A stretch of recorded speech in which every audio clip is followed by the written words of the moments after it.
Қыздар, қосылып жатырсыздар ма? Егер естіліп тұрсам, көрініп тұрсам, плюс қоя беріңіздер, қыздар.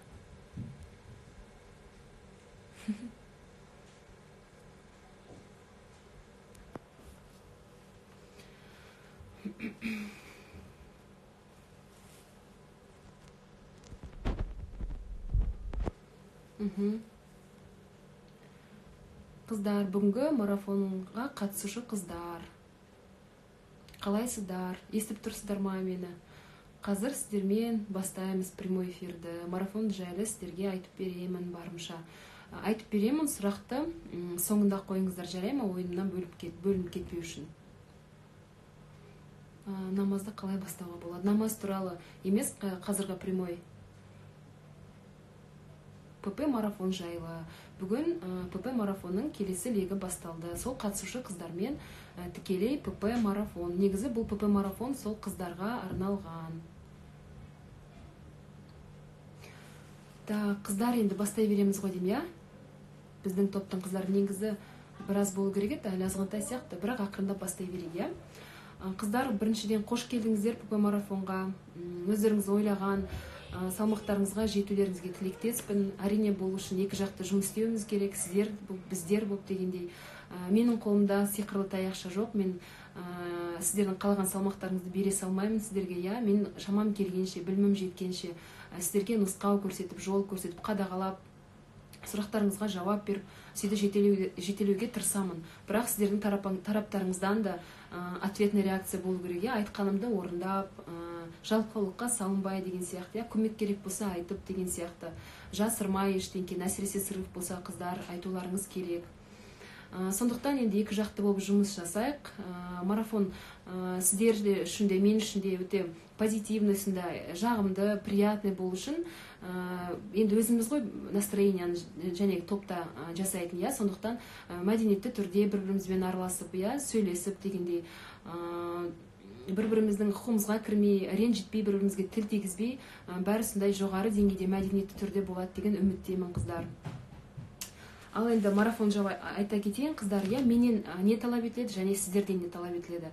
Қыздар, менен талап етілетіні, мен сіздерді қадағалаймын, я?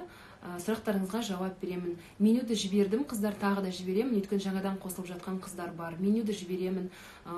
Менюдің бірдеңке сізде аллергияңыз болса, не болмаса сіз мүлдем отбасыңызбен жей алмайтын тамақ болса, не болмаса сіз қонақта болсаңыз, тағы бір жақта болсаңыз, енді ыңғай келмей тұрса, маған хабарласасыз, мен сізге корректировать етіп беремін менюді. Онда тұрған ешқандай проблема жоқ, главное желание болса болды.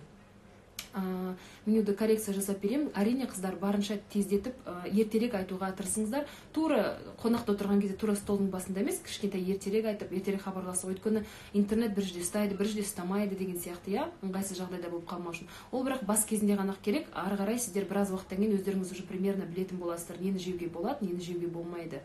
Ол бас кезінде ғана сіздер көп сұрайсыздар, мен білем, марафон аяғына қарай уже қыздардың бәрі жақсы біліп, уже өздері примерно коррекция жасай алады менюларына. Так, менен меню тексеру, түзету, я, ауыстырып беру дедім, қадағалау сіздерді. Қадағалап отырамын, әрине, естеріңізге салып, айтып деген сияқты. Ал сіздердің тараптарыңыздан ответный реакция болу керек, ол дегеніміз, жәнегі мен айтқанды орындауларыңыз керек, я, менюді жіберулеріңіз керек. Мысал үшін, берген меню бойынша тамақты сол бойынша ішпес бұрын фотоға түсіріп, соның бәрін жинақтап, кешке жақын коллаж түрінде маған жіберулеріңіз керек менюді. Одан кейін салмақтарыңызды таңертең тұра салмен дәретке барып, жұқа киіммен, іш киіммен, я, мысал үшін фотоға түсіп, маған жіберулеріңіз керек. Күнделік сонда сіздерден екі отчет требуется. Біреуі салмақ, екіншісі меню коллаждарыңыз, я, жеген тамақтарыңыздың. Ол не үшін керек? Ол маған керек, өйткені сіздерді контроль жасауым керек, я? Бір жағынан не ішкендеріңізді қарап, бірдеңкесі дұрыс емес болса, келесі жолына сіз есіңізде болу үшін коррекция жасап отырмай керек, я? Қаншалықты сіз менің айтқанымды орындап жатыр, соны қадағалауым үшін керек. Сізге не үшін керек? Сіз, мысал үшін, отчет тапсырған кезде адамның жауапкершілігі артады. серьезно қарай бастайды деген сияқты, иә. Сондықтан сізге де маған да керек нәрсе бұл. Әрине кейбір адамдар қатысады, маған топпен жүргім келмейді, маған меню болса болды, маған меню керек, сол меню бойынша ішіп жүре беремін деп. Ондайларыңыз болса, әрине, пожалуйста, бірақ мені ескертіп қойыңыздар, мен сізді түртпектеп мазаңызды алмау үшін. Және де ондай кезде мен сіздерге жауап бере алмаймын. Өйткені шын мәнінде сіз мен айтқан істеп жатырсыз ба, істеп жатқан жоқсыз ба, мен оны білмеймін ғой. Мен оны меню арқылы бақылай аламын. Сол қыздар айтайын дегенім. Одан кейін салмаққа қатысты, салмақты таңертең таразыға тұрып жібересіздер ғой, сол кезде қалың киіммен тұрмаңыздар, не болмаса тамаққа тойвап тұрып жүрмеңіздер, су ішіп. Аш қарынға именно тамақ ішпей, дәреттен кейін жұқа носкимен, іш киіммен түссеңіз болады, иә, чтобы салмақ қоспау үшін артық таразда. Одан кейін таразыларыңызды қыздар, көбімізде электронный таразы. Сондықтан таразыларыңызды бір жерден бір жерге таскать ете бермеңіздер. Электронный таразы өте чувствительный, полға байланысты, полдың бір жер кітей жоғары, бір жер төмен болуы мүмкін, ол әртүрлі салмақ көрсете беруі мүмкін. Сондықтан таразыны бір жерде ұстағандарыңыз жөн, қозғалтпай бір орында солай ұстасаңыздар, салмақтарыңыз дұрыс көрсетеді. Кім таразы алып әлі үлгерген жоқ, оларға өзіме мысалы үшін механическийлар ұнайды таразының. Сондайды мен кеңес берер едім. Енді это дело вкуса, өздеріңіз білесіздер. Сол қыздар. Так, потом таңертең тұрған кезде, қыздар, таңертең тұрдыңыз, жарайды, ол туралы тағы айтамын. Тамақтың алдында, қыздар, бір жарты сағат бұрын тұра салмен енді 1-2 стакан таза су ішіңіз. Ол сіздің ағзаңызды жұмысқа қосуға, түні бойы жиналған токсиндерді сыртқа шығаруға көмектеседі. Жалпы ағзаға өте пайдалы таңертең аш қарынға таза су ішу. Қандай су? Комнатный температура, яғни оны жылытып, қайнатып, ештеңке істеп керек емес, өлтіріп, иә. Өйткені қайнаған су өлі су дейді. Өйткені ол тез бұзылады, иә. Жай ғана фильтрланған су қалада болсаңыздар, не болмаса суларыңыз таза жақсы болса, онда ше кәдімгі үйдегі суды қолдана берсеңіздер болады. 1-2 стакан су ішуді әдетке айландырыңыздар. Өте жақсы, өмірге енгізуге болатын өте жақсы кеңес деп ойлаймын. Өзімде мысалы әдетке айланып кеткен уже су ішу таңертең. Сол қыздар, бұл туралы су туралы негізі парақшамда жазған, бұл туралы посттар бар, оқысаңыз болады. Таңертең су ішкеннің, жалпы су ішкеннің жақсы жағы туралы, пользасы туралы. Өте жақсы, менің ойымша, өте суды мы недооцениваем негізі. Тегін тұрған суды менсінбейміз ба, енді білмеймін, недооцениваем. Негізі судың қасиеті өте енді керемет. Ол бер жағына, енді ар жағына кім намаз оқиды, сүрені біледі, Құранның, соны оқысаңыздар да болады. Енді оны айта берсем, бір күні мүмкін соған арнайы прямойға шығармын, бірақ қысқаша сол қыздар, таңертең су ішесіздер. Одан кейін ары қарай завтрактарыңызды ішкен кезде сумен араластырып іше берсеңіздер болады. Сумен тамақты бөлек ішу керек деген принципті ұстанбаймын өзім. Оны дұрыс деп есептемеймін. Әрине бір показанияларға байланысты болмаса, завтракпен суды іше беріңіз. Сухомят қылып тамағыңызға тұрып қалмау үшін, иә. Сол. Потом қыздары чай, кофе ішетін қыздар болса, негізі чайдың да кофенің де денсаулыққа пайдасы шамалы. Оданша ол жаман привычкалардан арылғандарыңыз жөн. Мүмкін ПП-нің марафонның арқасында ақырын азайтып, мүмкін сізге бір септігін тигізер, мүмкін сіз бас тартасыз одан. Сондықтан осы ПП марафонда шамаңыз келгенше чайды, егер чай ішетін болсаңыз, кофе ішетін болсаңыз, соны азайтқаныңыз жөн. Енді болмайды, не могу десеңіз, хотя бы до обеда ішіңіз, после обеда чайды, кофені негізі ішпей қойған дұрыс. Өйткені ұйқыға да әсер етеді, иә, кері әсері өте көп. Сол қыздар, тағы да так, одан кейін және айттым, сұрақтарыңыз болса, қыздар тура тірелген кезде емес, чуть пораньше сұрағандарыңыз дұрыс, иә. Өйткені мен интернет болмай қалуы мүмкін, тағы бір нәрсе болуы мүмкін деген сияқты, иә, бір жарты сағат бұрын деген сияқты. Чем раньше, тем лучше. Сұрақтарыңызды қойыңыздар. Одан кейін маңызды сұрақтар болады ғой, бір енді маңызды сұрақтар, иә, сондайды ұялып қысылсаңыздар, менің жекеме жазсаңыздар болады, қыздар, топқа емес. Ал басқа салмақтың фотосын, жәнегі жеген тамақтарыңыздың коллажын бәрін топта болсын, иә, қыздар, топта жұмыс істейміз. Одан кейін топ общий болғандықтан андай бір керек емес әңгімелер деген көп болмасын, иә, қыздар, өйткені топтың жәнегі тобымыз толып кетеді да, сондайға, содан кейін маңызды нәрселер көрінбей қалуы мүмкін, иә, қыздар. Әрине мен сөйлеспеңіздер, араласпаңыздар деп тұрған жоқпын, бірақ та во всем золотая середина, иә. Так, қыздар, тағы да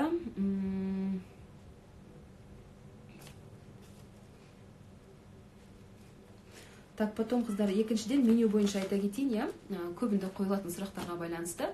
Завтракка мен, мысалы үшін, құрғақ түрде деп крупаны айттым, иә, тары, пшенная каша, иә, 5 қасық деп. Ол ойлап қалмаңыздар құрғақта жейміз екен деп. Ол сіздерге кашаны пісірген кезде порциясын примерно есептеу үшін берілген 5 қасық деп. Примерно сіздер білу керексіздер.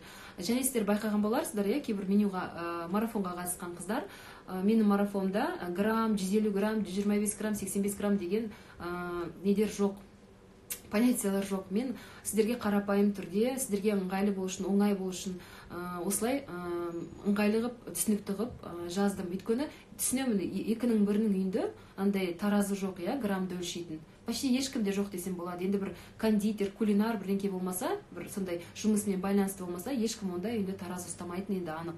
Сондықтан мен айтқан болатын марафонның басты ерекшелігі дұрыс тамақтану және қолжетімділік деп. Қолжетімділік деген сол жәнегі недерді жазған кезде, порцияларды жазған кезде де түсінікті қолжетімді қылып сіздерге ыңғайлы болсын деп сөйтіп жаздым. Бірақ та өздеріңіз регулируйте, иә, өздеріңіз қараңыздар. Сіздер өздеріңізге салмақ тастау керек қой, өздеріңіз үшін істейсіздер, толтырып алып жүрмеңіздер, иә, бір тарелка деген кезде мынандай қылып тауып, олай емес, в меру көзіңізбен қарайсыз. Маған да фотосын жібересіз, әрине мен де сіздерге коррекция жасап тұрамын, бірақ дегенмен әр адамның енді санасына да байланысты, иә. Сол қыздар, тағы да кашаны неге пісіреміз деген сұрақ келіп жатыр, иә, суға пісіреміз, сүтке пісіреміз деп. Сүтке пісірсеңіздер, қыздар, процент жирності төмен сүтке пісіріңіздер, иә. Егер үйдің сүті болса, көбірек су, азырақ сүт қойып солай, иә, көп май болмау үшін солай істеңіздер кашаны пісірген кезде, иә. Так, потом пешке пісіреміз дегенді кейбір қыздар түсінбепті. Енді Қазақстанның түкпір-түкпірінен де жан-жақтамыз қыздар, иә, бәріміз. Өзіміздің диалектіміз бар, әр жағымызда әртүрлі деген сияқты, иә. Пешке дегеніміз духовка, иә. Кейбір жақта әсел пеш дейді. Вот соған пысқан көкөністер деген болды ғой деймін, бүгін менюда соған қатысты көп сұрақтар келді. Ол пешке пысқан дегеніміз духовкаға пысқан, әсел пешке пысқан деген сөз. Егер де пешіңіз жоқ болса, ничего страшного. Онда ше сіз суға бұқтырып, не болмаса буға пісіріп, не болмаса пароваркаға, мантоваркаға салсаңыз да болады, иә. Главное, қуырмаңыздар. Қуырған денсаулыққа өте зиянды. Денсаулыққа жалпы өте зиянды. Мүмкін сол туралы пост жазармын тағы да. Одан кейін салмақ қосуға әсер тигізеді. Так, сондай қыздар. Мұнда жігіттер отса, прямойда шығып кетулеріңізді сұраймын. Бұл прямой қыздарға арналған. Көкөністерге қатысты қыздар, көкөністерді пісірген кезде қандай көкөніс дейді, қандай көкөніс бар қыздар сіздерде, ол жәнегі асқабақ болсын, капуста болсын, иә, қазір енді қыс кезінде мен түсінемін, бір брокколи деген сияқты, бірдеңе сияқты, екінің бірінде ондай жоқ, шыны керек, иә, Алматыда отырып өзімізде де ондай дүкенде табу екі талай. Кәдімгі өздеріңізде бар қызылша, сәбіз, капуста, редька, может быть, асқабақ, сондайды сала берсеңіздер болады, қалауыңызға қарай, иә, қыздар. Одан кейін салатқа қатысты қыздар, щетка салат деген не деп жатырсыздар? Щетка салат дегеніміз ең керемет, ең пайдалы салаттардың бірі. Негізі бәріміз білеміз, иә, оливье деген не екен, под шубой деген не екен, иә, ең зиян салаттар, майонезбен жасалатын бәріміз білеміз. Бірақ щетка салат десек білмейміз көбіміз. Бірақ щетка салат деген ең пайдалы, ең керемет салаттардың бірі қыздар. Еще оңай жасалады. Денсаулыққа сондай пайдалы. Салмақ тастауда сол щетка салатты өте жақсы қолданады, қабылдайды, иә. Ол дегеніміз жәнегі капуста, қызылша, сәбізден жасалады. Қызылшаны, сәбізді теркадан өткізіп, капустаны сақ-сақып турап, үйіңізде тағы не бар, зелень, сарымсақ деген сияқты бәрін, пияз бәрін қосып, сұйық маймен, бар болса лимонмен араластырып жесеңіз болады. Енді керемет салат, денсаулыққа өте пайдалы. Ішінде проблемасы бар адамдардың ішін жүргізеді, денсаулыққа пайдалы, ішекті тазалайды деген сияқты, соны қосып тұрсаңыздар болады. Жалпы қыздар айта кетейін, дұрыс тамақтану, иә, біздің басты қағидамыз. Дұрыс тамақтану негізі, мы должны стремиться мынандай пропорцияға. Жеген тамағымыздың жартысы піскен, сондай тамақтар болса, жартысы піспеген тірі тамақтар, яғни көкөністер, жемістер, зелень, иә, көк. Одан кейін тағы не бар? Кепкен жәнегі недер жемістер, иә, изюм, курага, орек деген сияқты. Енді мен түсінемін, біз қазақтардың бұрыннан бері ондай ондай енді мәдениетімізде жоқ, иә, көп көкөніс жемейміз, бірақ біз соған стремиться етуіміз керек, соған және көкөністер санын көлемін көбейтуге барынша тырысуымыз керек, соны әдетке енгізуге өзіміз үйренсек, біздің ертең отбасымызда, бала шағамыз да сондай тамаққа, дұрыс тамақтануға үйренеді. Өздеріңіз байқасаңыздар, негізі енді көрші ұлттар бар ғой, сондайды көп жейтін, иә, шөп шалғын жейтін, олардың негізі қарап отырсаңыз сырт келбетінен де білініп тұрады, иә, сондай жейтін адамның. Жалпы адамның жейтін тамағын сырт келбетінен негізі адамның білініп тұрады, қандай тамақ жейтін. Ауыр тамақ жейтін, тұтқыр тамақ жейтін адамның бетімен, мысалы үшін көбінде көкөніс шөп жейтін адамның бет әлпетінен уже айыруға болады, иә, қыздар, байқасаңыздар. Сондықтан қыздар, мы должны стремиться к этому. Көбірек шөп шалаң, көкөніс, сондайды жеуіміз керек, зелень, иә, қыздар. Сондықтан көп соны алып қойыңыздар. Егер де менюдан қарындарыңыз тоймай жатса, қыздар, в любой момент салаттың көлемін көбейте аласыз. Әрине майонез қоспаңыз, ни в коем случае. Без проблем. Өйткені көкөністен, зеленнен адам толмайды. Кстати, зелень демекші, сол туралы мен пост жазғанмын, оқысаңыздар болады. Тіпті мына вегетарианецтер бар ғой, ет жемейтін, солар еттен алатын ақуызды сол көктен алады екен. Сондай көктің біз негізі недооцениваем, зеленді. Соны оқысаңыздар, сол постты зеленға басқаша қарайтын боласыздар. Мен ойлаймын, менюларыңызға міндетті түрде қосасыздар депші. Мен өзім соны түсінгеннен бері зеленді өте жақсы көремін, міндетті түрде аламын, холодильникте всегда зелень тұрады. Сол қыздар, соны көбейтуіміз керек, басты мақсатымыз. Қарныңыз тойса, пожалуйста, зелень жеңіз, көкөніс жеңіз, фрукты жеңіз.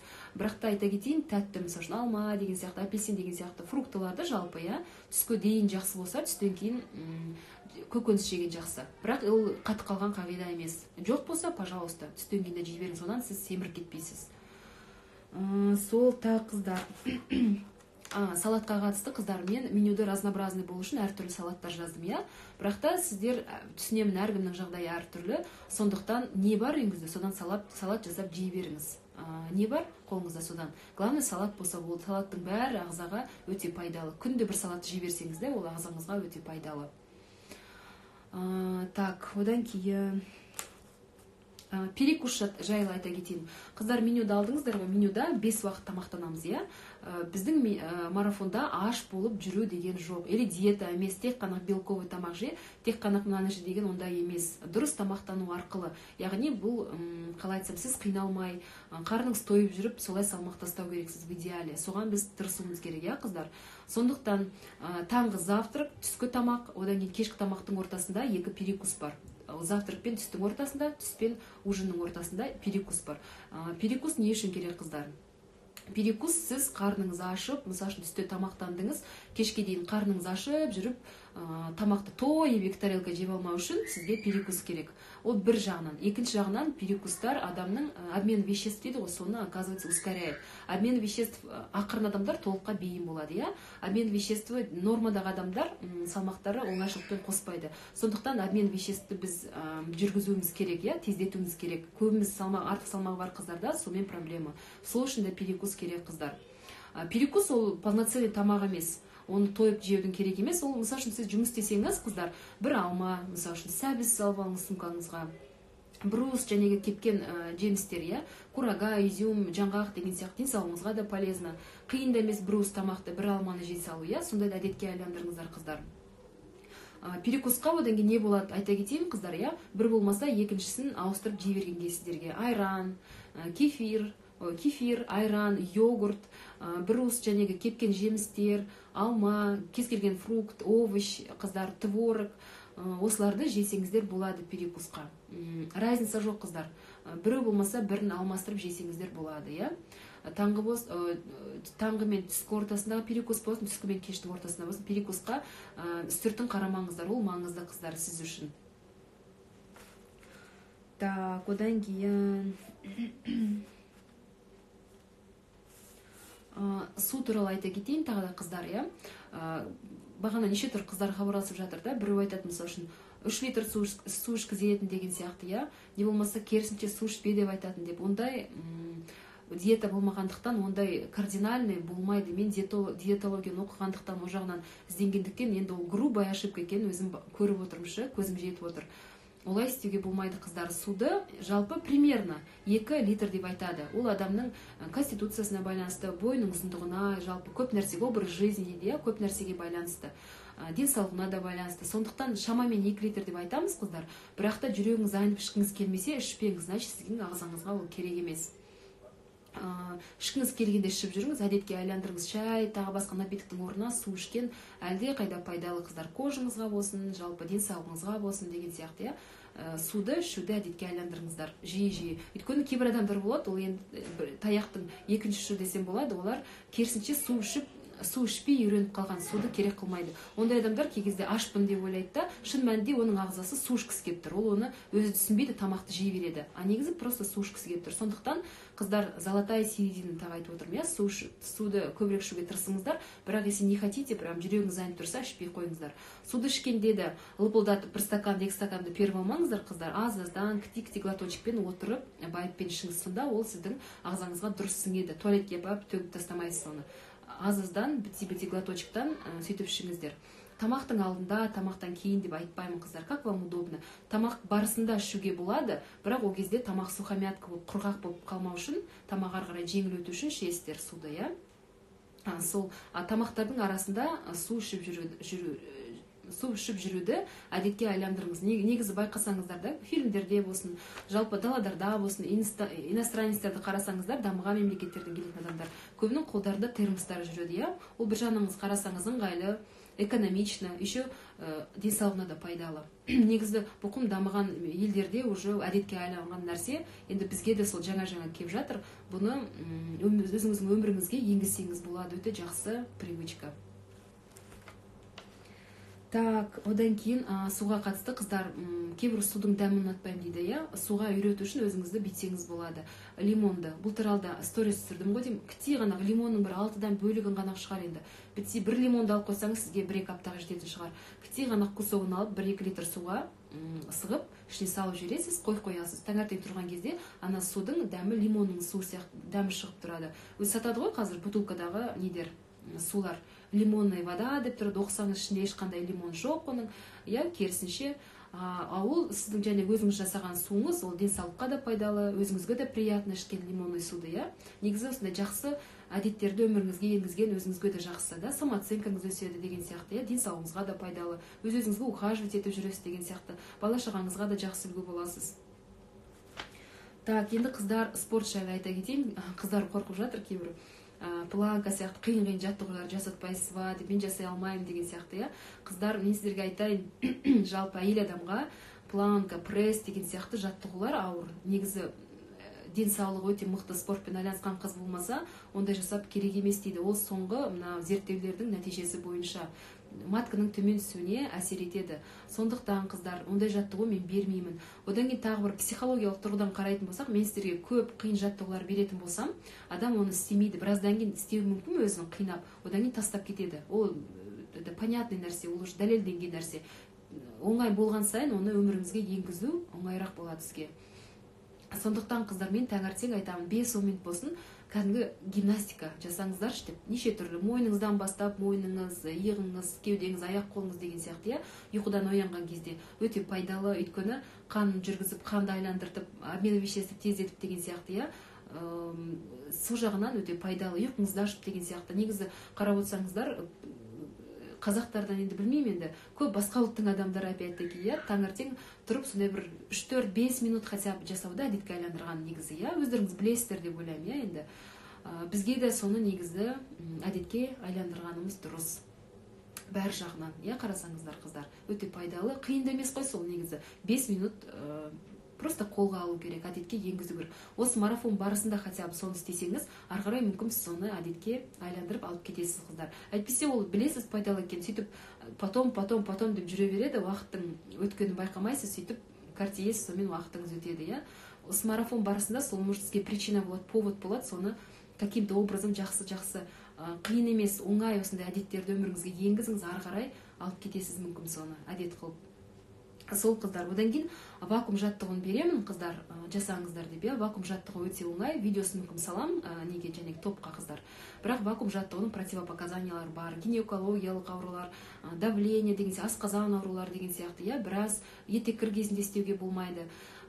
Противопоказаниялар біраз. Егер де денсаулығыңызда ақау болса, өзіңіздің дәрігеріңізбен ақылдасыңыз, содан кейін ғана жасаңыз. Егер денсаулығыңыз жақсы болса, ешқандай ақау болмаса, онда, пожалуйста, без проблем жасай беріңіз. Оның бірнеше дәрежелері бар, ең төменгісіне бастаңыз, төсекте жатып жасаудан. Бірақ қарын кетіруге көмектеседі деп айтады. Сондықтан енді көріңіздер, вакуум жаттығу өте қазір модно, өте тренд болып кетті ғой. Сол қыздар. Одан кейін қыздар қозғалыс салмақ тастауға көмектеседі. Жалпы денсаулыққа пайдалы, давлениеге пайдалы қыздар. Бар жағынан қозғалыс пайдалы. Бізге барлығымызға қазір қозғалыс жетіспейді, оны бәріміз мойындаймыз. Сондықтан қыздар, мен айтамын, жарты сағат бас кезінде хотя бы жүріңіздер, күнде қарқынды түрде жүріңіздер. Мұнда тренажерный зал керек емес, аэробикаға барып, ақша төлеп бір нәрсе жасау деген сияқты керек емес қыздар. Самый қарапайым, кез келген адам, қалада болсын, ауылда болсын, можем себе позволить. Жалқаулығымызды жеңіп деген сияқты. Бөпесі барлар, пожалуйста, колясканы алыңыз да жарты сағат жүріп келіңіз. Өзіңізге де пайдалы, бөпеңізге де пайдалы.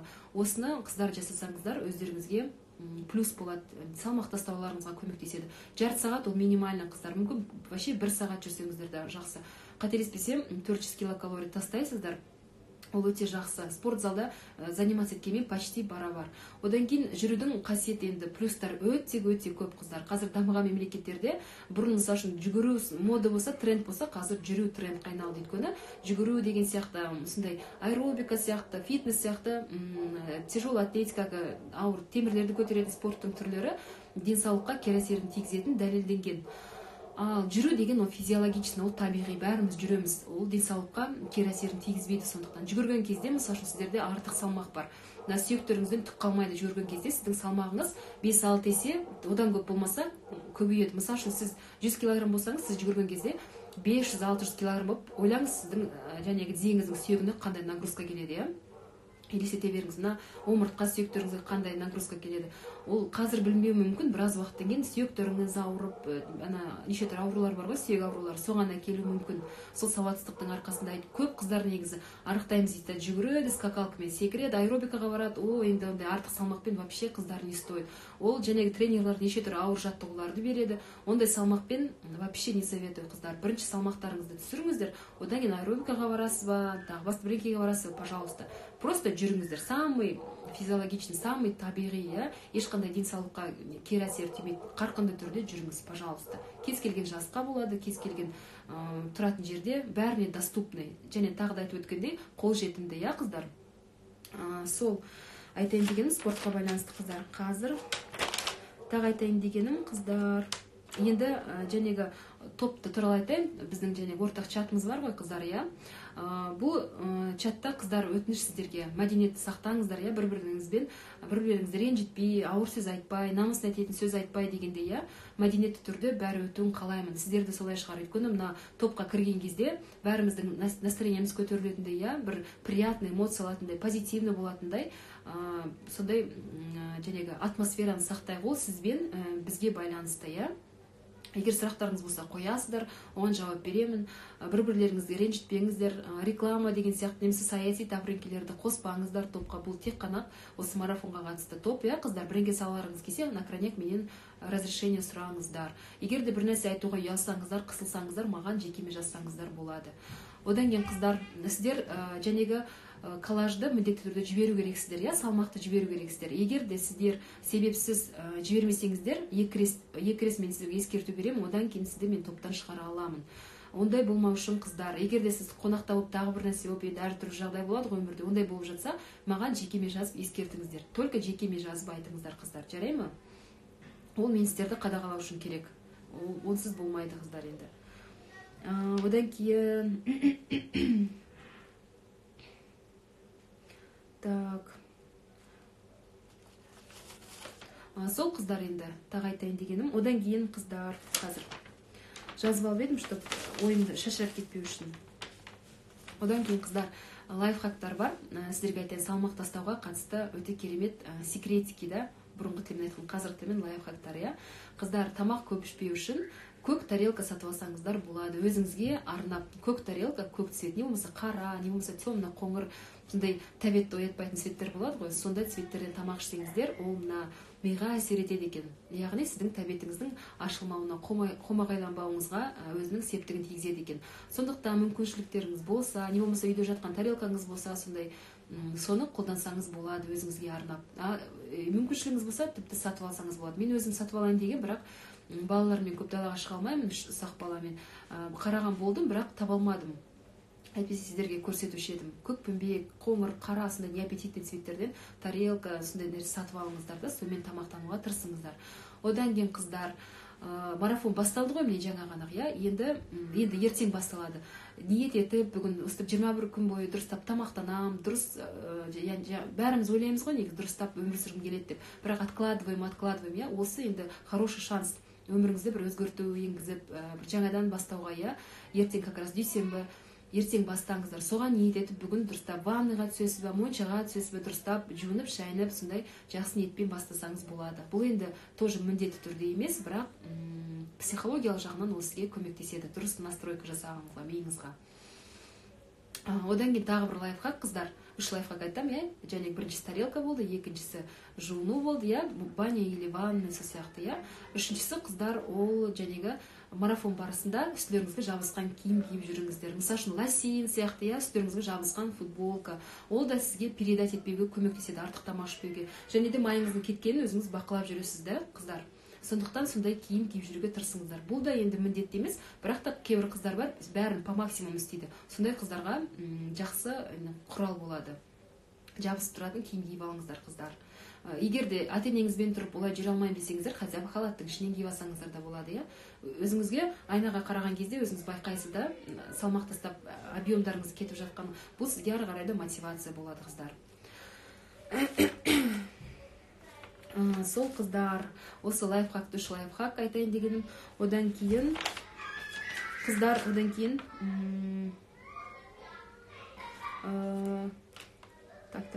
Одан кейін мынандай жақсы жаңалығым бар.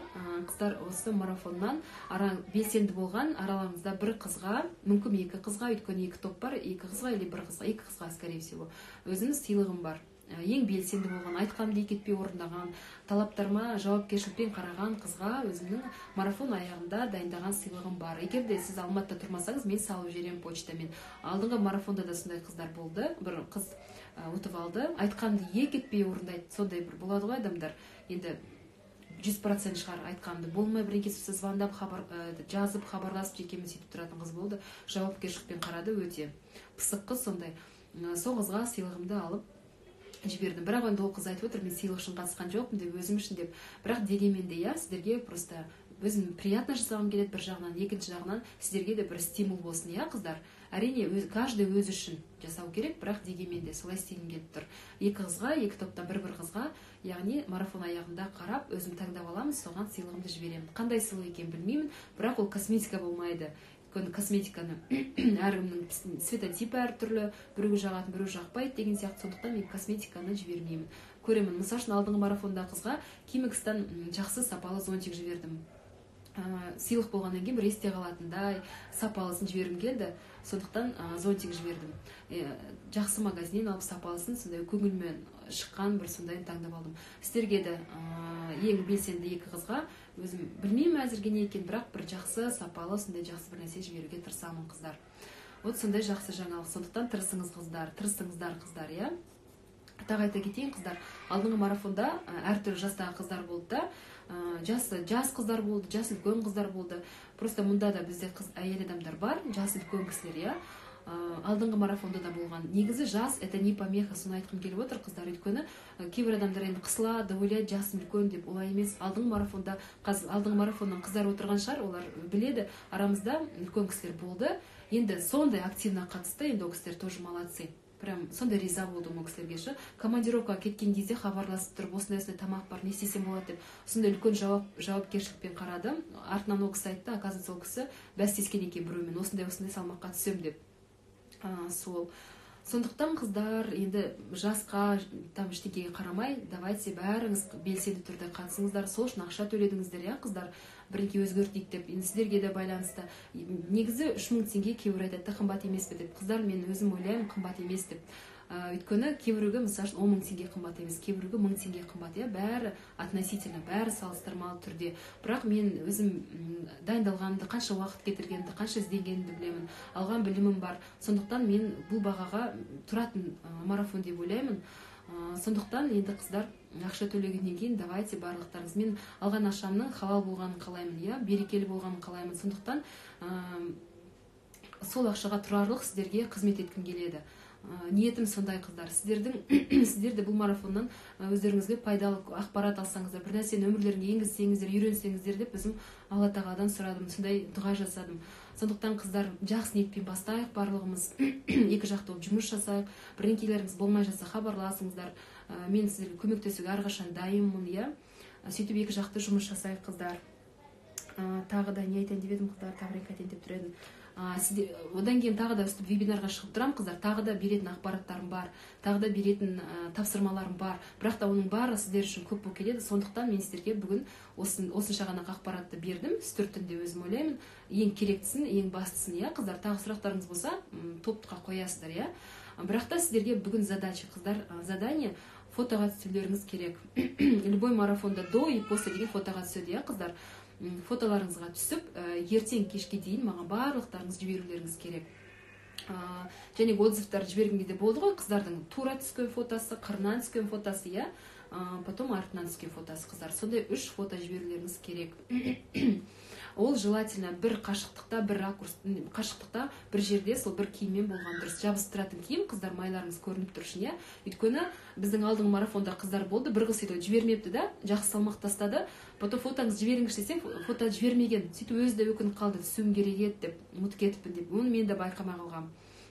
Сөйтіп сіздер салмақ тастағанда көресіздер, өздеріңізге де қызық болады да, до и после. Интернетке салады деп қорықпай қойыңыздар. Мен интернетке салмас бұрын әдетте разрешение сұраймын. Бола ма деп рұқсат, болмаса мен оны қоймаймын. Қойғанның өзінде бетін жауып, сөйтіп қоямын, иә қыздар. О жағынан қорықпаңыздар, бір-бірлеріңізді танымайсыздар, ұялатындай. Сондықтан қыздар, фото сіздерге тапсырма. Бірінші тапсырма сол. Осыны істеңіздер, тағы да тапсырмалар болады, қызықты. Фотоға түсіп, маған және топқа жіберіңіздер. Так. Сол қыздар, тағы да шығамын, осы тапсырманы орындаңыздар, лайфхактарды өмірлеріңізге енгізіңіздер, және су ішуді енгізіңіздер, минимальный спортты енгізіңіздер, дұрыс тамақтаныңыздар, сұрақтарыңыз болса қойыңыздар. Әрқашан сіздерге жауап беруге дайынмын. Қазір сұрақтарыңыз болса тез жауап бере кетейін, иә қыздар. Давайте бастаңыздар, сұрақтарыңыз болса тез қойып шығыңыздар. Бір 5 минут хотя бы жауап берейін, иә. Жоқ па сұрақтарыңыз қыздар? Эфир сақтауға тырысам қыздар. Неужели сұрақтарыңыз жоқ қыздар? Ақшасын ертең түсте салсам бола ма депсіз. Енді ертең түсте салсаңыз, сізді мен ертең қосамын. Өзіңіз біліңіз енді, қалай сізге ыңғайлы. Келесі марафон мартта болады. Оны мен өзім инстаграмда айтам. Инстаграм сет ұстамай тұр дейді. Ұстады ғой қыздар, иә? Ішпен демалуды айтыңыздаршы дейді. Оның қыздар, мен енді хиджаб киілгеннен ішімді көрсетіп сіздерге істеп көрсете алмаймын, бірақ та YouTube-қа ссылка жіберемін, сол бойынша қарап істейсіздер, иә? Қиын емес, оңай жаттығу. Бірақ денсаулығыңызда ақау болмасын, етек кір кезінде істемеңіз. Рахмет қыздар, барлеріңізге. Зеленый чай ішуге бола ма дейді. Зеленый чай енді давлениесі төмен адамдарға нежелательно, иә? Чайды да өз орнымен ішсеңіздер болады. Негіз біз қазақтар чайды национальный напиток қылып жібергенбіз ғой. Тамақпен де ішеміз, өзінде ішеміз, таңнан кешке дейін ішеміз, олай. Әрине ол дұрыс емес. Бір болады ғой, анда-санда ішсеңіз, әрине болады зеленый чайды. Лимон суын ішсе болады. Онда әдет календр жермеңіз, күні-түні ішіп, арасында бәрін ішуге болады қыздар. Бірақ в меру. WhatsApp номерім бар, менің парақшама кірсеңіз, тұр сонда. Жеке консультацияда беремін қыздар, ақылы түрде. Меню составлять етіп, сіздің кетеретін күнделікті калоражыңызды есептеп, олай да болады. Ол туралы хабарлассаңыз болады, WhatsApp жазылып тұр. Так, бутилированный суларды білмеймін қыздар. Әр түрлі су бар, әр түрлі, так что бәр. Қыздар көрініп тұр ма, естіліп тұр ма? Естіліп тұрса, көрініп тұрса, пожалуйста, плюс қойсаңыздаршы. Мен көрініп тұрсам, естіліп тұрса, маған плюс қойсаңыздаршы, қыздар.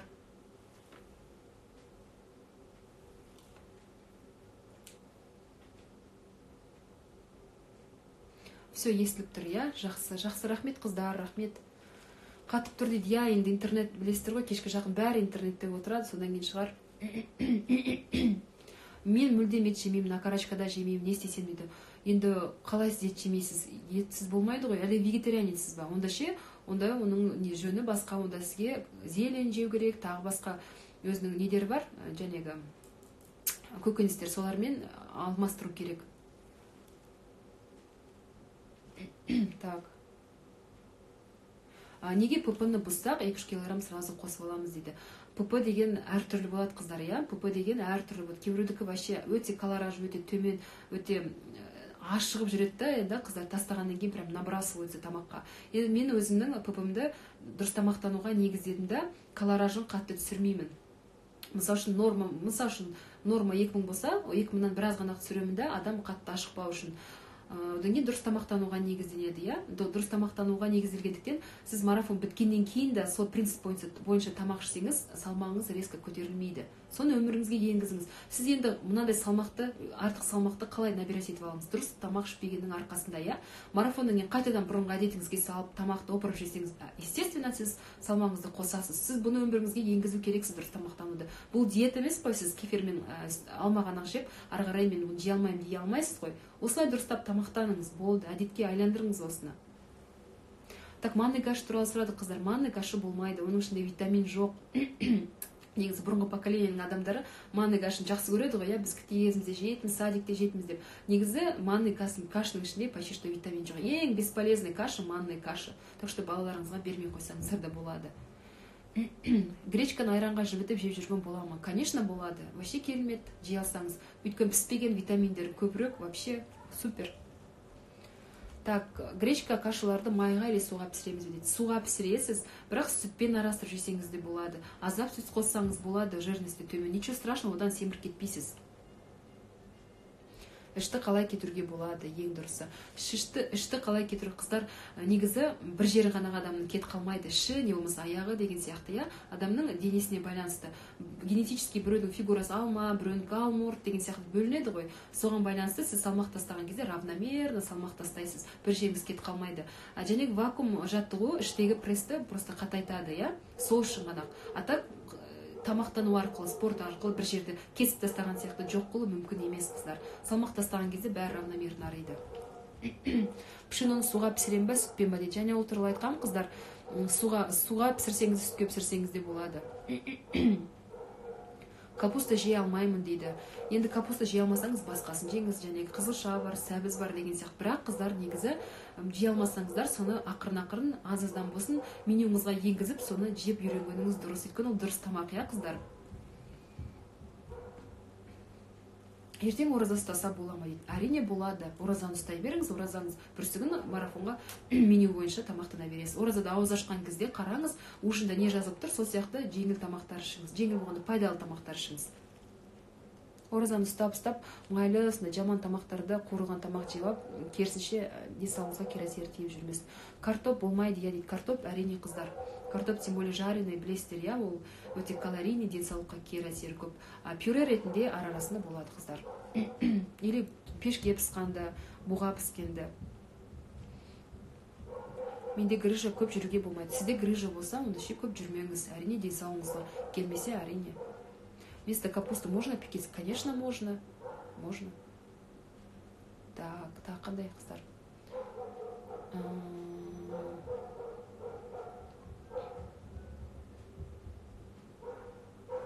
Күнде не жегенді? Күнде тамақты жердің алдында суретке түсіріп отырасыз да, кешке жақын коллажын бәрін жібересіз. Ол міндетті түрде. Это условие, прям правило. Манный кашаны айттым болмайды деп. Қандай сұрағыңыз жауап бермедім? Мен көре алмай қалдым, кешірім сұраймын. Атегестеп отырған жоқпын. Так, ПП-ны бұстақ. ПП мен қыздар диетаны шатастырмаңыздар. Менде диета мен ПП туралы пост бар, оқысаңыздар болады. Екеуі екі түрлі нәрсе. почти қыздардың барлығы соны шатастырады, екеуі бірдей ойлайды. ПП это правильное питание, дұрыс тамақтану қыздар. Екеуі екі түрлі, ақ пен қара деген сияқты, ПП мен диета. ПП мен өмір бақи өмір сүре алсаңыз, өмір сүре алсаң, диетамен сіз өмір сүре алмайсыз. Диетамен қысқа ғана мерзімде салмақ тастайсыз да, ары қарай өйтіп тамақтануға болмайды, өйткені денсаулыққа зиянды. Оның салдарын да ешкім білмейді. Әр адамға әртүрлі әсер етеді диета. Сізге ешкім гарантия бермейді.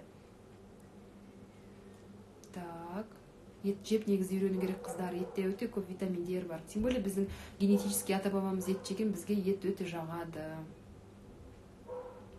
Зависает дейді қыздар. Ой. Қандай упражнение бар дейді. Қандай упражнение бар екен айтқам қыздар. Гимнастика, жүру, салмақ тастау үшін. Одан кейін ары қарай қыздар не істесеңіздер де өздеріңіз білесіздер, бірақ та естеріңізде болсын, кейбір аэробика сияқты бірінкеге барып жеті тастап кетеді, салмақ қосып алады керісінше. Ондай болмау үшін қандай да бір салмақ тастағаннан кейін қыздар, қандай бір спорт түрін таңдасаңыз, мысалы үшін плавание, суға жүзуді, соны өміріңізге на всю жизнь енгізуге тырысыңыз, өйткені сіз соны тастаған кезде әйтпесе салмақ қосып аласыз. Сондай ниетпен спортты бастаған дұрыс қыздар, уақытша емес.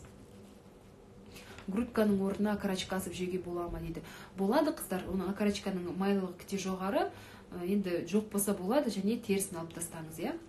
Тәттіні көп жеймін, тәттісіз не могу дейді. Сіз ғана емессіз, толықтардың почти бәрі тәттіні жақсы көреді. Қыздар, қазір дәлелденген тәттінің әсері арақ сияқты екен да, алқаштар болады ғой, арақ тастай алмайды. Тура солай сладкоежкаларда тәттіге сондай құмар болады екен. Екеуінің әсері примерно бірдей екен. Представляете, да, қыздар? Мен де сондаймын. Сондықтан мен үйде тәтті ұстамаймын. Шкафта бәріне тәттілерді алып тастаймын. Үйге тәтті келсе, мен өзім бірінші жеп қоятын шығармын. Сондықтан тәтті алмаймын магазиннен, тәтті үйде ұстамауға тырысамын вообще. Одан кейін тағы да лайфхак қыздар. Тамақ ішкен кезде тәтті жейсіздер ғой, кей кезде торт, пирожный, сол кезде не запивайте. Шай ішпеңіз, су ішпеңіз, да сіз тәттін көп жей алмайсыз.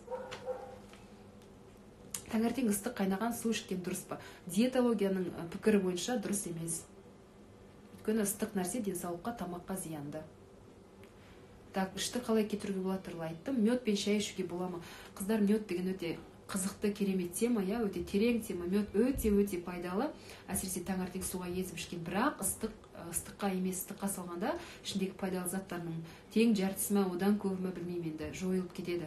Оны жай ғана комнатный температура суға болады. Егер де сіз балмен су ішетін болсаңыз, бірінші таңертең тұра салмен таза су ішіңіз, бір стакан, 15 минуттан кейін тағы стаканға балды араластырып ішсеңіз болады. Бірінші ішкен суыңыз таза су болу керек, өйткені ол ағзаны тазалайды. Завтрак ішпей қойсам бола ма? Жоқ, болмайды қыздар. Завтрак өте маңызды. Сіз әдеттен кеткен шығарсыз завтрак ішпей, бірақ завтрак өте маңызды қыздар. Таңертең неше түрлі тамақ жесеңіз де сізге ол ағзаңыз қабылдап алады да, ол май болып кетуі екіталай. Завтрак негізі плотный болған жақсы қыздар. Жауап бермеді. Көкөністерден салат жеңіз қыздар, қарындарыңыз ашып бар жатса. 7-ден кейін, 7-де ужин, 7-ден кейін қарындарыңыз ашса, тоже, пожалуйста. Бұл туралы тағы айтам қыздар. Так, қыздар, енді сұрақтарыңыз көп болып кетті, барларыңызге сау болыңыздар. Тағы да шығамын эфирге. Тапсырманы түсіндіңіздер, қыздар, фотоны ертең күннің аяғына дейін жіберіңіздер. Алдынан, қырынан, артынан жабысып тұрған киіммен. Жарай ма қыздар? Фотоларыңызды жіберіңіздер, және лайфхактарды істеңіздер. Барларыңызге сәттілік, жақсы көңіл күймен жүріңіздер. Бұл ПП марафон, сіздер бір жұмыс сияқты қарамаңыздар, бұны бір демалу сияқты қараңыздар, позитивно қараңыздар. Сонда бәрі жақсы болады. Сол қыздар, тағы да шығамын, фотоларын жібересіздер, тағы да эфирге шығып, тағы заданиялар беремін. Ол бұдан да қызық психологиялық тапсырмалар болады иншалла. Сау болыңыздар қыздар, барларыңызге жақсылық тілеймін.